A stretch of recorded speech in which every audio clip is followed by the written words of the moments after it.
नमस्कार। आज हम भारत के भूगोल की एक बड़ी ही दिलचस्प यात्रा पर निकलने वाले हैं। हम इसके कुछ सबसे जरूरी दर्रे, विशाल ग्लेशियर और खूबसूरत घाटियों को करीब से जानेंगे। तो चलिए बिना देर के शुरू करते हैं। अच्छा, तो आज के सफर में हम क्या-क्या देखने वाले हैं?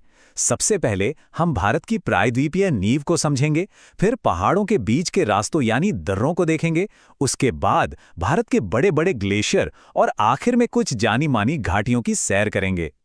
देखिए, किसी भी चीज को समझने के लिए बेसिक से शुरू करना सबसे अच्छा होता है। तो आइए हम भी जमीन से शुरू करते हैं। सबसे नीचे है समुद्र तल, फिर आते हैं मैदान, उससे ऊपर पठार, फिर छोटी पहाड़ियां और सबसे ऊपर विशाल पर्वत।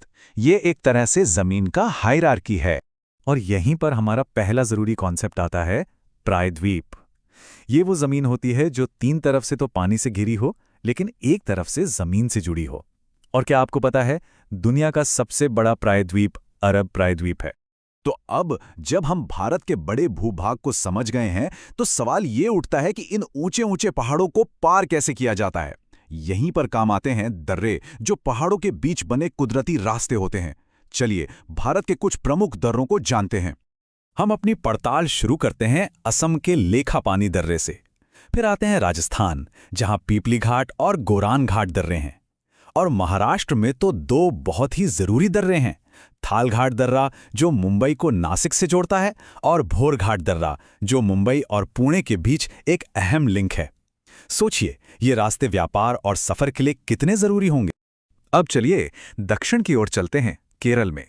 यहां हमें दो और खास दर्रे मिलते हैं, पालघाट दर्रा और शेनकोटा दर्रा। शेनकोटा दर्रा तो केरल की राजधानी तिरुवनंतपुरम को तमिलनाडु के मदुरई शहर से जोड़ता है। ये सिर्फ एक रास्ता नहीं, बल्कि दो संस्कृतियों को जोड़ने वाला पुल है। पालघाट दर्रे की लोकेशन भी बड़ी दिलचस्प है। जरा सोचिए, इसके उत्तर में नीलगिरी की सुंदर पहाड़ियां हैं और दक्षिण में अन्नामलाई की पहाड़ियां। ये दर्रा इन दोनों के बीच में एक गेटवे की तरह काम करता है।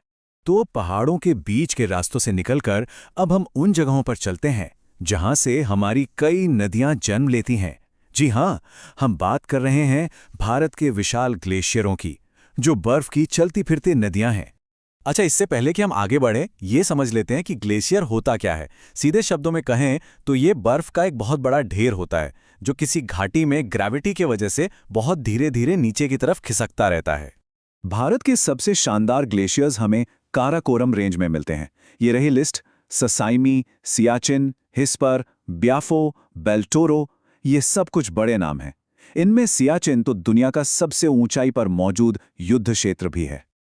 और देखिए, इन्हीं ग्लेशियरों का महत्व कितना ज्यादा है।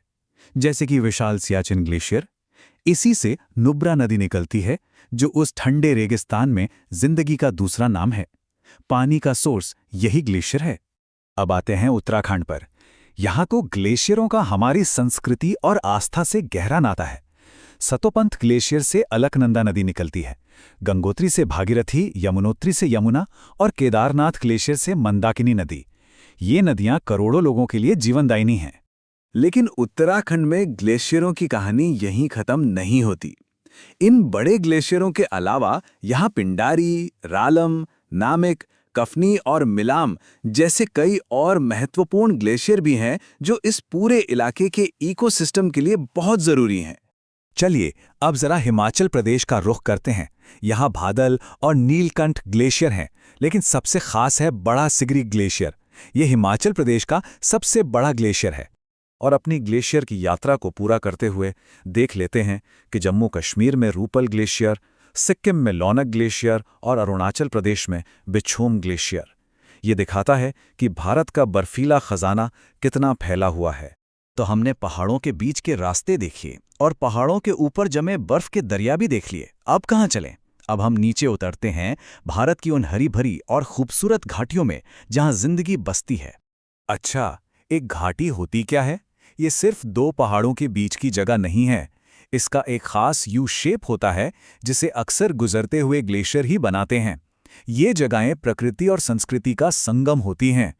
हमारी घाटियों की यात्रा शुरू होती है भारत के सबसे उत्तरी इलाकों से, लद्दाख की मरखा और नुब्रा घाटी, और जाहिर है जम्मू कश्मीर की कश्मीर घाटी, जिसे धरती का स्वर्ग भी कहा जाता है। हर घाटी की अपनी एक अलग ही खूबसूरती है।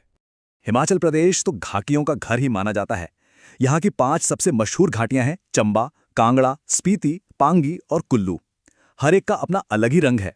इनमें से कुल्लू घाटी का एक खास मकाम है। इसे देवताओं की घाटी भी कहा जाता है। और इसकी लोकेशन देखिए, ये धौलाधार और पीर पंजाल के पर्वत श्रृंखलाओं के बीच में बसी है। इसकी खूबसूरती देखकर लगता है कि यह नाम बिल्कुल सही रखा गया है। पर हिमाचल का खजाना यहीं खत्म नहीं होता। किन्नौर घाटी, पार्वती घाटी, सांगला घाटी और रहस्यमयी मलाणा घाटी, ये कुछ और नाम हैं जो इस राज्य की भौगोलिक सुंदरता को और बढ़ाते हैं। अब उत्तराखंड और पश्चिम बंगाल की ओर देखें तो यहाँ भी घाटियों की कोई कमी नहीं। उत्तराखंड में दून घाटी, जोहर घाटी और फूलों की घाटी जैसी मशहूर जगहें हैं। वहीं पश्चिम बंगाल में नियोरा घाटी है, जो अपने घने जंगलों के लिए जानी जाती है। और अंत में चलिए पूरे भारत का एक चक्कर लगा लेते हैं। सिक्किम में चुम्बी और युमथांग घाटी, नागालैंड की फूलों वाली जुकू घाटी, आंध्र प्रदेश की कॉफी के बागानों वाली अराकू घाटी और केरल की शांत घाटी, जो अपनी जबरदस्त बायोडाइवर्सिटी के लिए मशहूर है। तो हमारी ये यात्रा अब खत्म हो रही है, लेकिन एक सवाल पीछे छूट गया है। ये दर्रे, ग्लेशियर और घाटियाँ, ये सिर्फ भूगोल का हिस्सा नहीं है। ये वहाँ रहने वाले लोगों के लिए चुनौतियाँ भी हैं और मौके भी। तो ज़रा सोचिए, इनमें से कौन सी चीज़ इंसानी ज़िंदगी पर सबसे ज़्यादा असर डालती है? ये सवाल मैं आपके लिए छोड़कर जा रहा हूँ।